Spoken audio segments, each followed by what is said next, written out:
Pourquoi c'est Barabbas? Et la question de savoir pourquoi c'est Barabbas qui a été relâché à la place de Jésus. Oh, c'est profond. Oui, Barabbas déjà, quand on prend le nom Barabbas, le prénom Barabbas, Bar signifie, c'est en grec, Bar c'est fils et Abba c'est père. Donc c'est le fils d'un père. Et donc il représente l'humanité. Un fils d'un père qui est meurtrier et qui est enchaîné et mis au cachot par le même système qui l'a rendu meurtrier. Waouh! À quoi cela vous fait penser? À l'humanité déchue. L'humanité déchue. Le même diable qui a fait de nous pécheurs, qui nous a rendus esclaves du péché, c'est encore lui.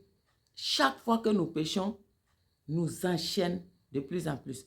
Sachez que chaque fois que nous péchons, chaque fois que nous désobéissons à Dieu, chaque fois que nous faisons le mal, nous ouvrons la porte à l'ennemi et nous lui donnons accès légal à notre vie.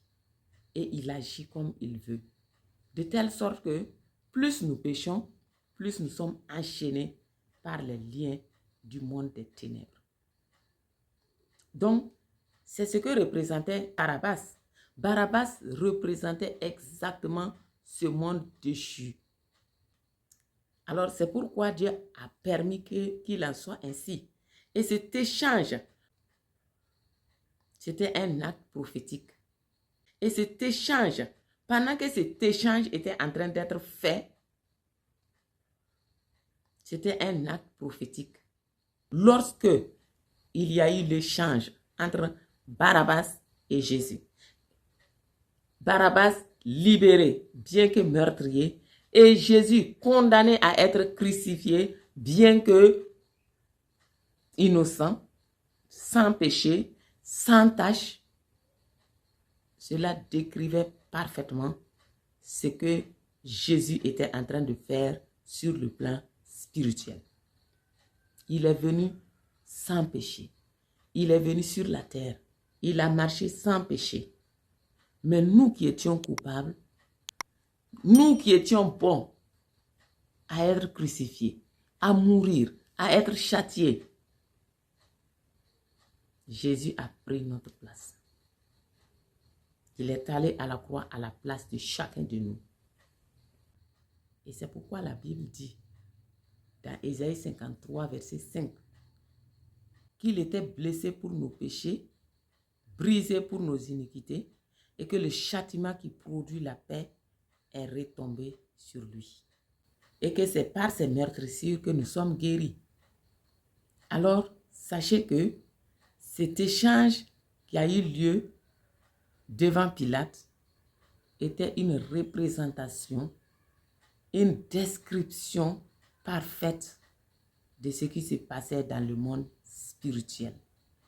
Jésus a été condamné pour notre libération.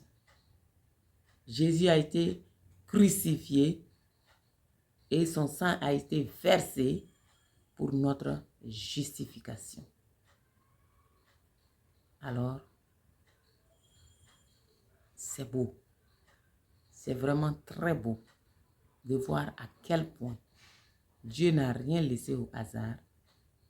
Alors, toi qui n'as pas encore accepté Jésus-Christ dans ta vie comme ton sauveur personnel, alors il est temps pour toi d'accepter cela. Oui, au moment où Jésus partait à la croix même, il a montré que c'est pour les brigands, pour les meurtriers qu'il est venu sur la terre. Et à la place de Jésus, on a libéré un brigand, un meurtrier appelé Barabbas. Toi aussi, tu es Barabbas en ce moment. Tu es fils du Père, le Dieu véritable. Mais tu es enchaîné dans les liens de Satan. Tu es enchaîné par Satan. Tu es esclave du péché. Et souvent même, sans le vouloir, tu commets des choses incroyables. Tu commets le mal et ensuite tu regrettes. Ta conscience te gronde. Mais sache que c'est pour toi que Jésus est venu sur la terre. C'est pour toi que Jésus est allé à la croix pour être crucifié. Il n'avait rien fait, mais il y a eu échange. À la place de sa condamnation, toi, tu deviens libre. Si tu reçois Jésus tout de suite, tu es libéré de tout péché. Oui, il a ôté le péché de l'humanité. Et il a ôté à Satan et à ses démons le droit d'agir encore contre toutes les personnes qui accepteront Jésus dans leur vie. Alors, si tu ne reçois pas Jésus, ce bénéfice de l'œuvre de la croix ne peut pas agir en ta faveur. Mais quand tu vas le recevoir, quand tu vas inviter Jésus dans ta vie, oui, la Bible dit dans Romains que c'est en confessant de sa bouche qu'on parvient au salut. Alors, si tu ne confesses pas que Jésus est ton sauveur et ton Seigneur, rien ne se fera. Mais en parlant, alors tout le monde spirituel prend acte. Et le Saint-Esprit vient en toi et tu deviens une nouvelle création. C'est cela qu'on appelle la nouvelle naissance. Alors, si tu veux vraiment recevoir Jésus, alors invite-le dans ton cœur. Invite-le. Dis à Jésus, je me repens de mes péchés et je t'invite à venir dans mon cœur. Je te reçois comme mon sauveur personnel. Sois le Seigneur de ma vie et que le Saint-Esprit vienne habiter en moi. Amen.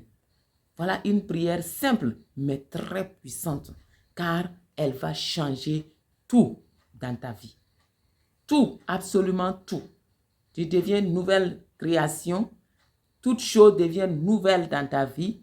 Tu es enfant de Dieu et le Saint-Esprit habite en toi si tu fais cette prière. Alors fais-le et dis-moi dans les commentaires si tu l'as fait et partage cette vidéo à ton entourage pour aider d'autres personnes. Et on se dit à très bientôt sur la chaîne Archidynamique par Christ et pour Christ. Demeurez richement bénis.